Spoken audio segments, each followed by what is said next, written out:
I'd like to introduce our first speaker for tonight. I got to actually hear all of these speakers last night, and you know, one of the things that I was struck by in hearing the speakers is legacy. Legacy is a word that means a lot to me because I think about it, you know, as we get older, we say, you know, what's going to happen? What am I leaving behind? What changes have I made? Have I made a difference in this world? And I listened to each of these speakers, and all I could think of was the legacy that they've left. And you're going to hear some great stories. I'm going to introduce us. Is it you first, Dusty? Scott Kvandal. Scott is going to tell you about his life, and I think a ton of people in this room are going to identify with Scott and the journey he's gone through, but you're going to hear how he was faithful in listening to what God had put on his heart, and how that faithfulness is going to turn into an incredible legacy. And you'll hear that over and over again tonight by the gentlemen and the women that will speak up here tonight. So Scott Kvandal, come on up. Tell us about Refugio.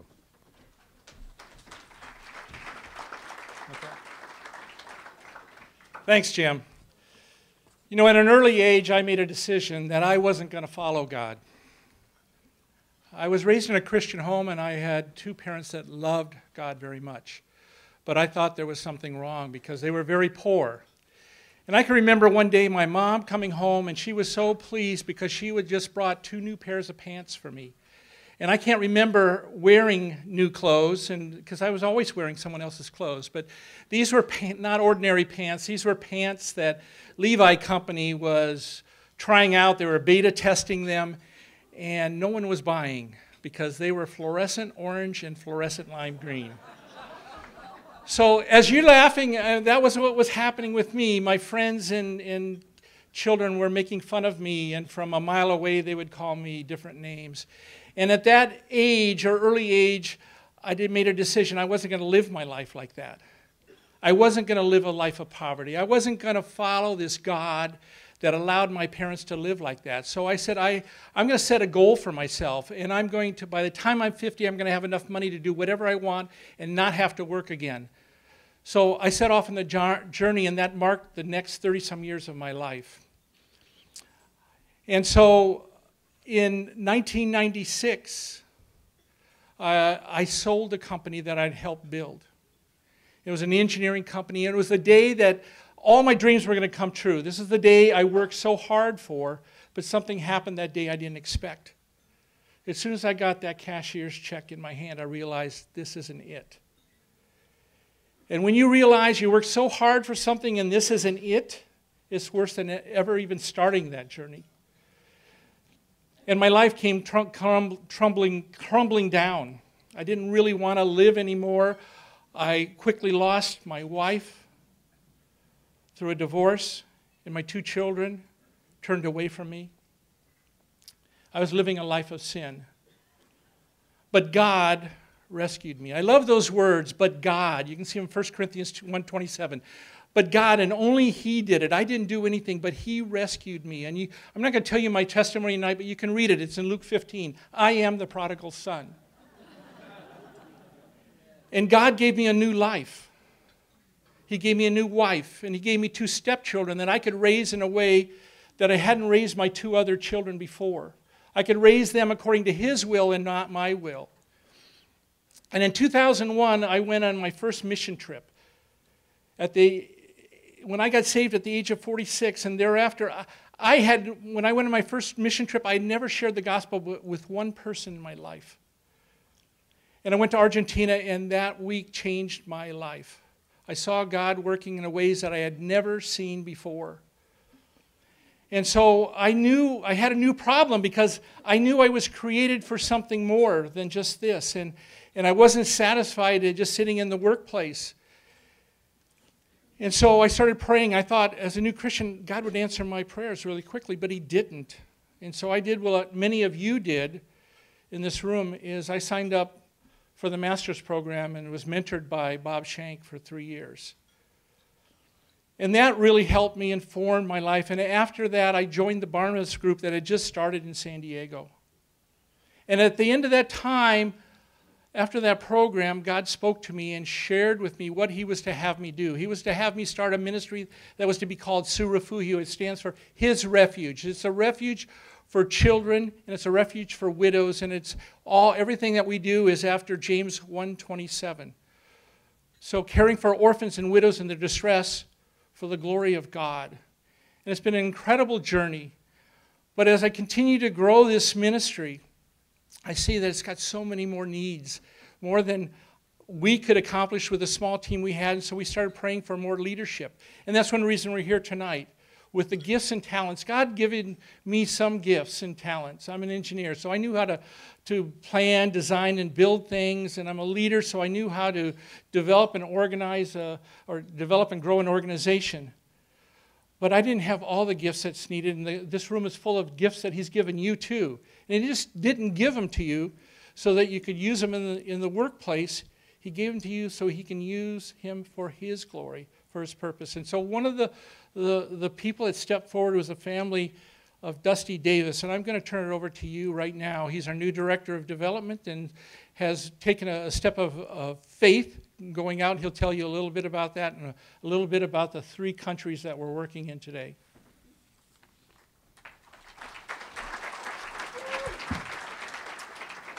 Thanks, Scott.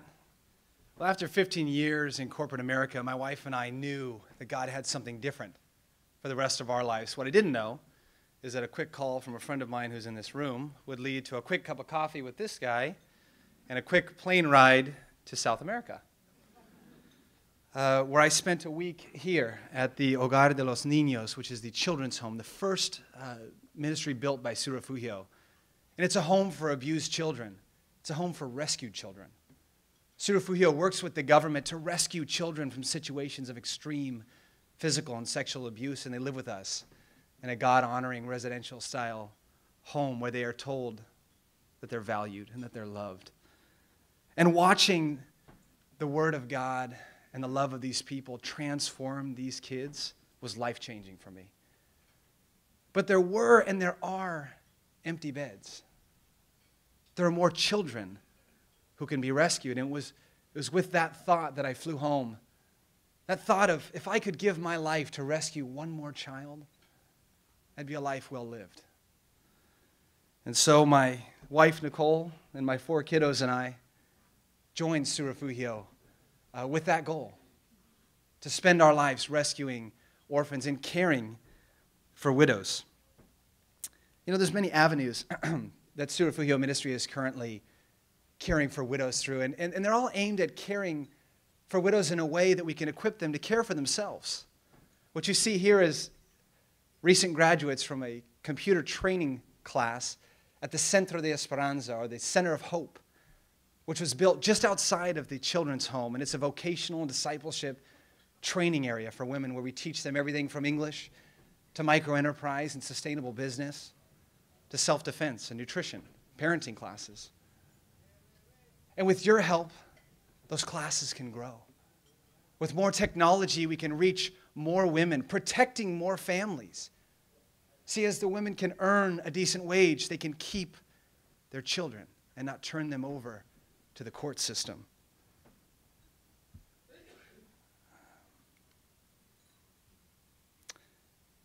God continues to expand our ministry and give us new opportunities to minister to the kids, not just that live with us or the women that come to the Center of Hope, but into the children that live outside of our property in the city of Tobati, Paraguay.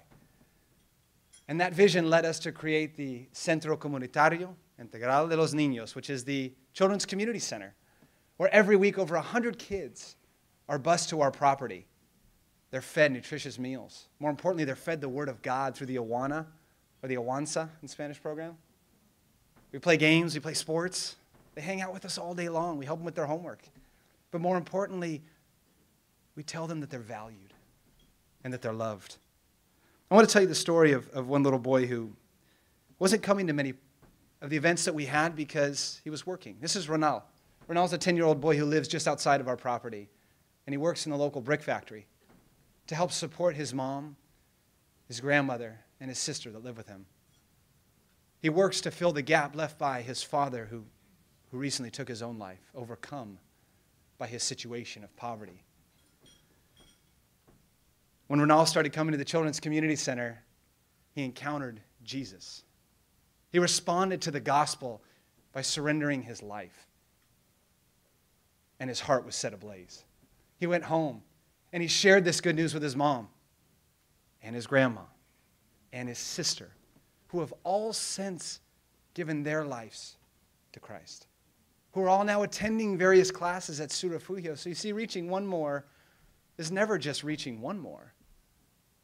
It's reaching the family, the community, their entire center of influence.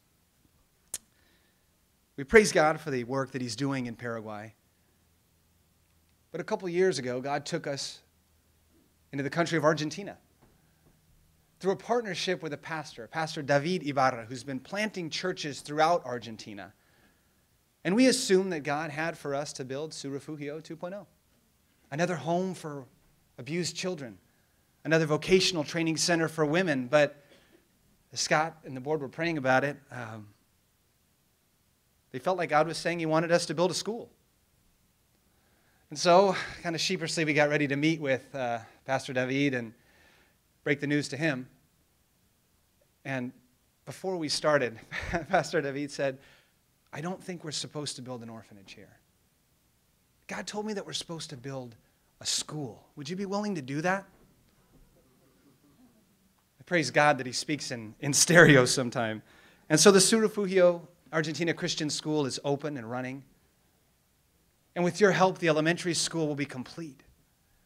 We own the land and have plans to build a middle school and a high school. Can you imagine the impact on a city where there's not another Christian school for over 100 kilometers? Over 100,000 people live in the city of Rafaela. This is the only access that they have. Join us in equipping these children with a life beyond anything they could have imagined through education and through the power of God's word that they're taught every day.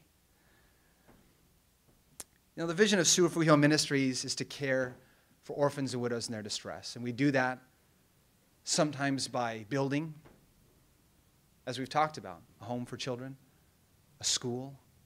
But sometimes God calls us to build up existing areas of refuge that are already running before we get there. A couple years ago, God brought us into the country of Peru, where we built a feeding center where over 100 kids routinely come to be nourished and to hear God's word. Several training centers for women in partnership with a local church outreach, but we've mostly spent our time putting our arms around existing homes for children that are struggling, building them up. You know, some of the ministry that God's had for us in Peru, we didn't even intend on. We have an amazing partner in Kids Around the World. Many of you know them and have partnered with them. And last year, we packed and sent 75,000 meals to South America for use in our feeding centers and other orphanages that we were supporting. And through a generous match from Kids Around the World, closer to 140,000 meals were put on the water. But as so often happens with international import and export, there were delays on the water. There was delays in customs. There was problems with government officials beyond any of our control. And as the frustration mounted, it was finally cleared customs. The very week that extreme rains caused terrible flooding in Lima, Peru, that claimed lives. So we were there with more meals than we had planned for, completely equipped and ready to care for those in greatest need. God had already started answering prayers a year ago that were just now being prayed. But why does God continue to bless this ministry? What is it about orphans and widows that so captures and breaks our Father's heart? I mean, there's so much need around the world. I mean, the plight of orphans and widows is certainly not unique to South America. To give you some context, there's over 150 million children living as orphans, with less than 8 million of them living in some form of residential or industrial care. Most of these kids are on their own. And even though kids make up only a third of our world's population, they make up over half of those living in extreme poverty. Maybe it's this great need that moved our Father to reveal his heart in James 1:27, our founding verse that Scott mentioned. Pure and faultless religion in the eyes of the Father is this: to care for orphans and widows in their distress. Care for, practically, not just care about, emotionally. God wants our heart to move us to act. In their distress, we interpret as according to their greatest needs. Now, there are universal needs, no doubt. But we don't know their distress until we enter into it with them. Sometimes we look at these stats and it's easy to be overwhelmed. To think to make any difference, my actions would have to be huge. My finances unlimited. If I'm going to get involved in this global orphan crisis, I'm going to have to respond in some huge way or not at all. Or maybe you're like me. When I hear the stories of these kids and the abuse that they've gone through, it's my flesh that responds first. I get angry.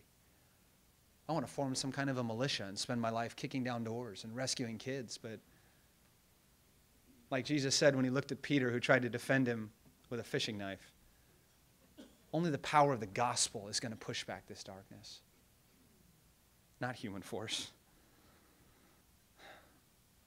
But so, what is the proper response? Certainly not in my flesh. Certainly not according to some grand thing. So often in Scripture, Jesus reminds us to just be faithful in small things, in what he's given us, in what he's given us the ability to influence. So if God's put it in your heart to rescue children, then rescue them. By ensuring they have a place to go where they can be safe, access to God's word. Feed them, clothe them. Rescue them spiritually, in prayer, by fighting this dark time. Rescue them emotionally, by getting on a plane and going down there to visit them. You know, when the disciples were overwhelmed, when they looked out at a crowd of 5,000 hungry people and told Jesus, you better send them home because there's nothing for them to eat here. Jesus responded in a funny way. He said, don't send them home. You feed them. And it wasn't until a little boy trusted Jesus with everything that he had that 5,000 people were fed. Friends, all of us in this room have more at our disposal than 2 loaves and a couple of fish in knowledge, in life skills, in influence, in relationships, in resources. I guess the only real question is, what do we do with what we've been given? I want to finish with a story from a recent trip that Scott and I took to Peru last month with a team of about 25 volunteers. We were there building up a home for girls that runs much like our home in Paraguay. It's called Caritas Felices, which means happy faces. I wish I could show you their beautiful faces, but due to the nature of their past, we cannot. These girls have escaped from situations of physical and sexual abuse that are atrocious. One of the girls actually did escape from her home. She fled. She fled to a friend's house, a friend who had taken her to church in the past. She arrived frantically and said, I need your help. I need you to take me back to that place where they talk about that man that loved me. I need to go to the man that loves me. It's our prayer at Refugio that every child would be taken before Jesus, the man that loves them. But we can't do it alone. Join us. Help us rescue one more abused kid. Help us equip one more widow that she might keep her children with her. Help us educate one more child and watch God change the entire world. Thank you.